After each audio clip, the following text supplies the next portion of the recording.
that I would say is the biggest team that I've ever been a part of, and the team that has made the biggest difference. And so I wanted to ask you guys again, what teams have you benefited from, and like what teams have you helped in a really constructive way?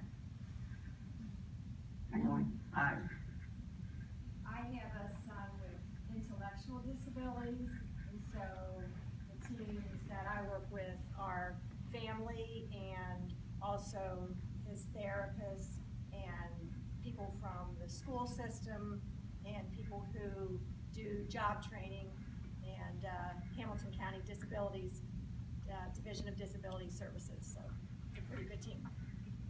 Yeah, and that's really important. We all really contribute to different teams in our life. You know, the Patient Advisory Council, you know, all the teams that you mentioned, finance. And so those teams that we help have a really big impact in people's lives. And when you're having a really hard time, somebody going above and beyond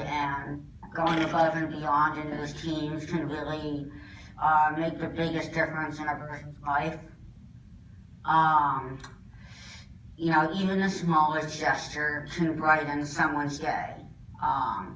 Like, for example, in the hospital, there was this doctor, Dr. Aziz Khan, who was the head of surgery.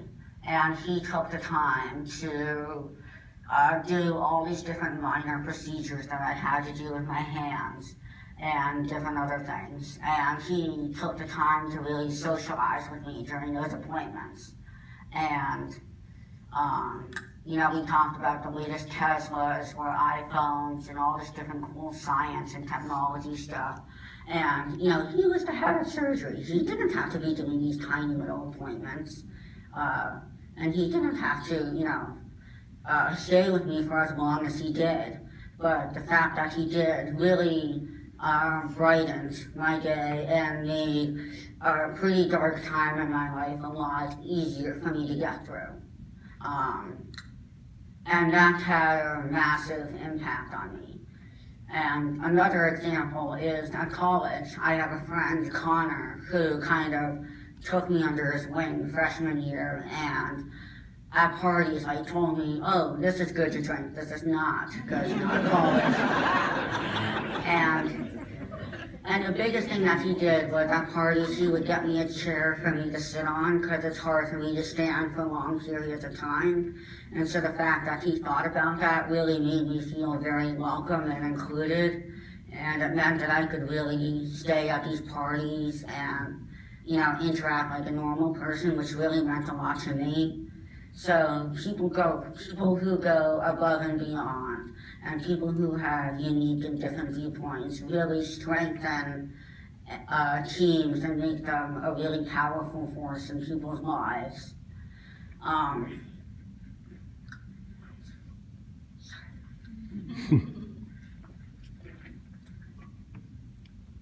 sure that you guys have noticed that I'm very composed, and I've taken special care to make sure that the more disturbing parts of my condition are pretty well hidden under bandages and whatnot.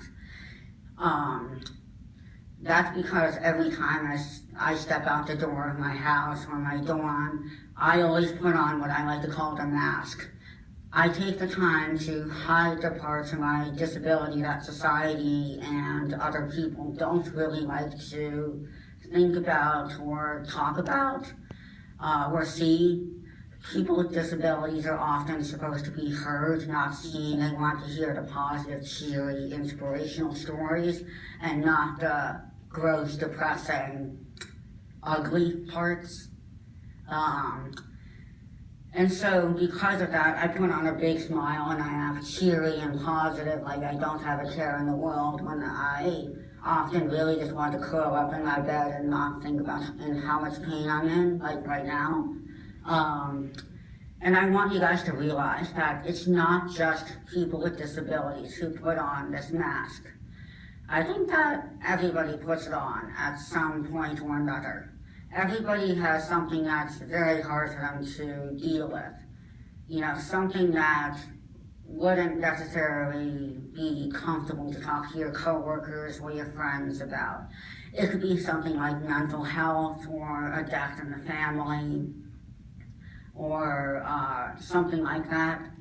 And we all wear these masks. And because of that, most people don't really actually know and understand each other. And that's a really major problem that hurts everybody. And I don't think a lot of people really realize that. I mean, after all, diversity is really essential for a good society or a company. It increases the number of unique viewpoints and creates a stronger, more vibrant team or society or world. But the issue is, how can we recognize and get the benefits of this diversity if we're all hiding under these masks when we interact with the world? I mean, we're all fighting our own demons and the things that are hard for us to deal with. And we're all hiding our struggles. But what if we took off our masks, even for a moment? What if we actually showed each other who we really were? I mean, that requires that you be vulnerable and talk to people, which is not really easy to do considering that the world is the way it is right now. And so even though it's not easy to do, it can really be worth it. If you can learn and understand who a person really is on the inside, or as I like to put it, the chocolate inside of a shell of an M&M. It can really make all the difference. If we actually take the time to understand who we are and what we're all going through, we can really begin to understand each other and experience the benefits of a diverse society. And as I said earlier, one of the benefits of a diverse society is the presence of a lot of unique viewpoints, and that gives teams the ability to solve more issues that can really help people. And this concept really arises from the fact that adversity breeds diversity in experience, perspectives, and ultimately ideas.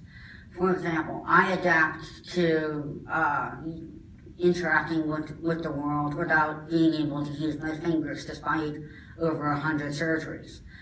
So I've come up with creative ways to hold a lot of things or type or write, and a lot of those sort of creative ways that I've come up with doing those things has made things more convenient for other people when they use them. So the stuff that I've come up with can really help other people and vice versa. So people have to adapt to overcome their challenges. And because of that, I've always liked to say that people with disabilities have creativity literally embedded in their DNA. I mean, my DNA is already messed up, so why not add that in there? And that's the value of diversity.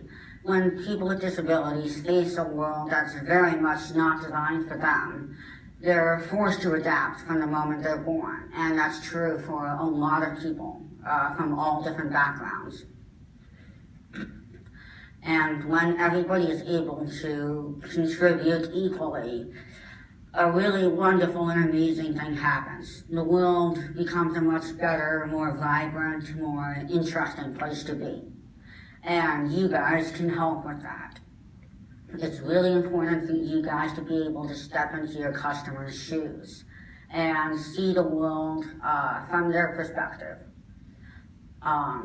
And see the world from the perspective of your kids, your significant other, your friends, all the people you talk to on a day-to-day basis.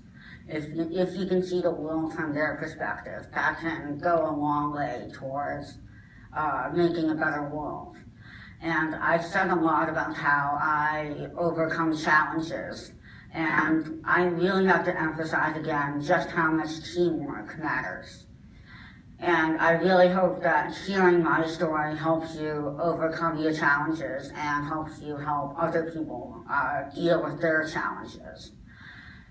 You're really essential to other people, and you guys can be the people who make a small gesture that can really brighten someone's day and have a powerful impact on their life.